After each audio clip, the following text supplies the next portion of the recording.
یہ 5 باتیں جن سے گھر میں برکتیں ختم ہو جاتی ہیں، جن سے کیا ہے برکتیں اڑ جاتی ہیں۔ یہ 5 باتیں بڑے دھیان کے ساتھ آپ کو سننا ہے۔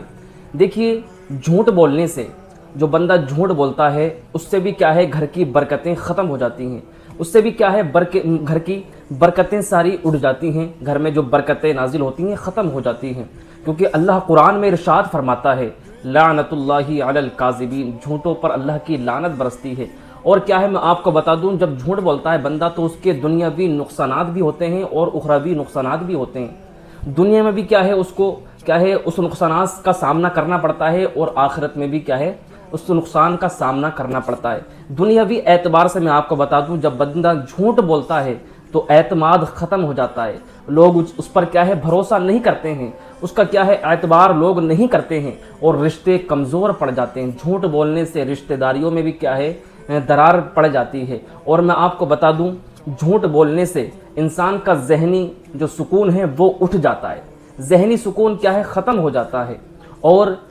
ذہنی سکون تو ختم ہو ہی جاتا ہے، اور اسے ڈر لگا رہتا ہے کہ کہیں میرا جھوٹ پکڑا نہ جائے، کہیں جھوٹ کیا ہے میرا پکڑا نہ جائے۔ اس اعتبار سے جھوٹ بولنے والا بندہ جب جھوٹ بولتا ہے اس سے اس کی گھر کی رحمتیں برکتیں سب ختم ہو جاتی ہیں۔ اور اخروی نقصانات میں آپ کو بتا دوں کہ جب انسان جھوٹ بولتا ہے تو جھوٹ انسان کو گناہوں کی طرف لے جاتا ہے، جھوٹ انسان کو گناہوں کی دلدل میں پھنسا دیتا ہے، اور آخرکار اس کو جہنم کا ٹھکانہ ہی بنا دیتا ہے، جہنم اس کا ٹھکانہ بن جاتا ہے۔ یہ پہلا نقصان، اخروی نقصان۔ اور دوسرا نقصان یہ ہے کہ دعا کا جو اثر ہے وہ ختم ہو جاتا ہے، دعا کی قبولیت سے وہ بندہ محروم رہتا ہے۔ جو بندہ بات بات پر جھوٹ بولتا ہے اس کا دعا کا اثر ختم ہو جاتا ہے، دعا میں اس کی تاثیر نہیں بچتی ہے، دعا میں وہ تاثیر نہیں آتی ہے۔ تو یہ دنیاوی اعتبار سے بھی میں نے آپ کو بتا دیا نقصان، اور اخروی اعتبار سے بھی میں نے آپ کو اس کا نقصان بتا دیا جھوٹ بولنے کا۔ اس سے گھر میں برکتیں اڑ جاتی ہیں جھوٹ بولنے سے۔ اور دوسرے چیز کہ نماز کی پابندی نہ کرنا، یعنی کہ نماز کی پابندی نہ کرنے والے جس گھر میں ہوتے ہیں اس گھر سے برکتیں ختم ہو جاتی ہیں، اس گھر سے رحمتیں اڑ جاتی ہیں۔ اور میں آپ کو بتا دوں، حدیث پاک میں آتا ہے، مسند احمد کی حدیث پاک ہے، اللہ کے نبی صلی اللہ تعالیٰ علیہ وسلم ارشاد فرماتے ہیں کہ نماز چھوڑنے سے رزق میں تنگی آتی ہے، نماز چھوڑنے سے رزق میں کیا ہے کمی آتی ہے، رزق کم ہو جاتا ہے۔ اور مشکوٰۃ شریف کی حدیث پاک بھی ہے، اللہ کے نبی صلی اللہ تعالیٰ علیہ وسلم ارشاد فرماتے ہیں کہ نماز دین کا ستون ہے، نماز دین کا ستون ہے، جس نے اسے قائم رکھا اس نے دین کو قائم رکھا، اور جس نے اسے چھوڑ دیا اس نے دین کو گرا دیا، اس نے کیا ہے دین کو ڈھا دیا۔ تو گویا کہ پتہ چلتا ہے کہ نماز چھوڑنا کتنا بڑا گناہ ہے، اور اس سے کیا بندے پر اثر پڑتا ہے۔ گھر کی برکتیں تو ختم ہو ہی جاتی ہیں، اور دین کا معاملہ ہو جاتا ہے کہ دین میں کیا ہے اس دین کو ڈھانے کی اس نے مدد کی، نماز چھوڑنے والا۔ یہ 2 حدیث پاک میں نے آپ کو بتائی۔ یہ کیا ہے، نماز چھوڑنے سے گھر کی برکتیں بھی ختم ہو جاتی ہیں۔ اور تیسرا، حرام روزی کمانے سے، جو بندہ حرام روزی کماتا ہے، اور دیکھیے آج کل حرام طریقے سے مال جو حاصل کر رہے ہیں،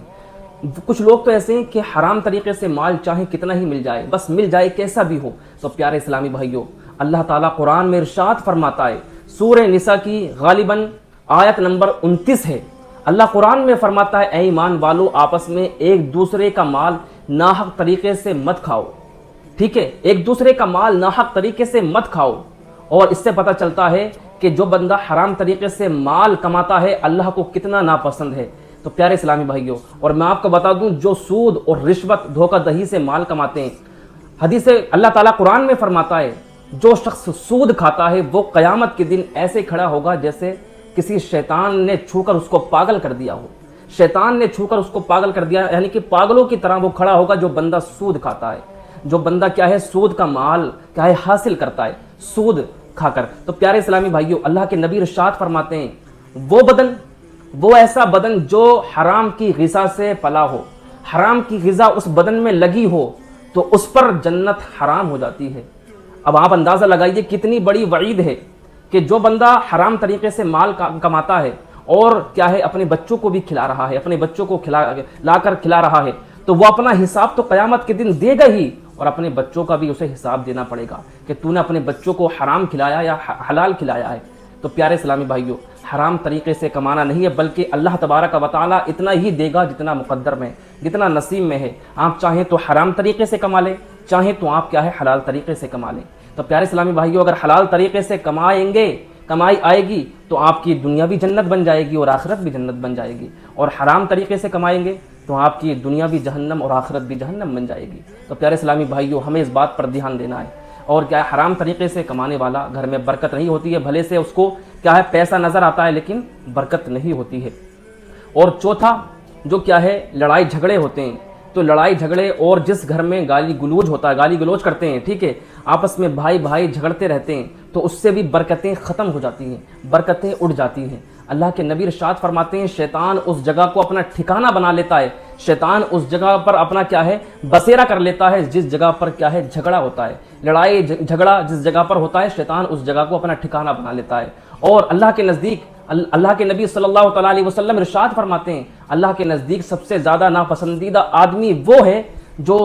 سب سے زیادہ جھگڑیلو ہے، جو سب سے زیادہ جھگڑا کرتا ہے۔ تو جس گھر میں لڑائی جھگڑے رہتے ہوں، بات بات پر لڑائیاں ہوتی رہتی ہوں، تو اس گھر سے بھی برکتیں ختم ہو جاتی ہیں، اس گھر سے بھی برکتیں اٹھ جاتی ہیں۔ اور پانچویں وہ چیز کہ گھر میں قرآن کی تلاوت نہ ہونا،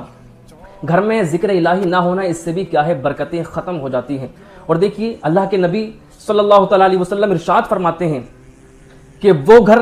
قبرستان کی طرح ہے کہ جس گھر میں قرآن کی تلاوت نہیں ہوتی ہے، اس گھر میں کہ جس گھر میں قرآن اور ذکر الہی نہ ہوتا ہو، وہ گھر قبرستان کی طرح ہے۔ اور جس گھر میں قرآن کی تلاوت ہوتی ہے تو اس گھر سے کیا ہے شیطان بھاگ جاتا ہے، اس گھر سے شیطان دور ہو جاتا ہے۔ سورہ بقرہ کی تلاوت جس گھر میں ہوتی ہے تو اس گھر سے کیا ہے شیطان بھاگ جاتا ہے۔ تو پیارے اسلامی بھائیوں، ہمیں چاہیے کہ ہم کچھ نہ کچھ روزانہ قرآن مجید کا حصہ پڑھا کریں، ضرور پڑھا کریں۔ اور کیا ہے، اگر پڑھنا من نہیں کر رہا ہے تو اس کو سنا کریں، ٹھیک ہے، کیونکہ جس گھر میں قرآن پڑھا جاتا ہے، جس گھر میں اللہ کا نام لیا جاتا ہے، جس گھر میں اللہ کے نبی کی باتیں ہوتی ہوں، تو اس گھر میں شیطان اپنا ٹھکانہ کیسے کر لے گا، شیطان اس گھر میں اپنا بسیرا کیسے کر لے گا۔ تو پیارے اسلامی بھائیوں، ہمیں اپنے گھر کو قرآن کی تلاوت سے آباد رکھنا ہے، اللہ کے ذکر سے آباد رکھنا ہے، قرآن کی تلاوت کرنی ہے، نمازوں کی پابندی کرنی ہے۔ انشاءاللہ الحمدللہ پہلے ان تمام باتوں پر مجھے عمل کرنے کی، بعد میں آپ کو عمل کرنے کی اللہ پاک توفیق عطا فرمائے۔ السلام علیکم ورحمۃ اللہ وبرکاتہ۔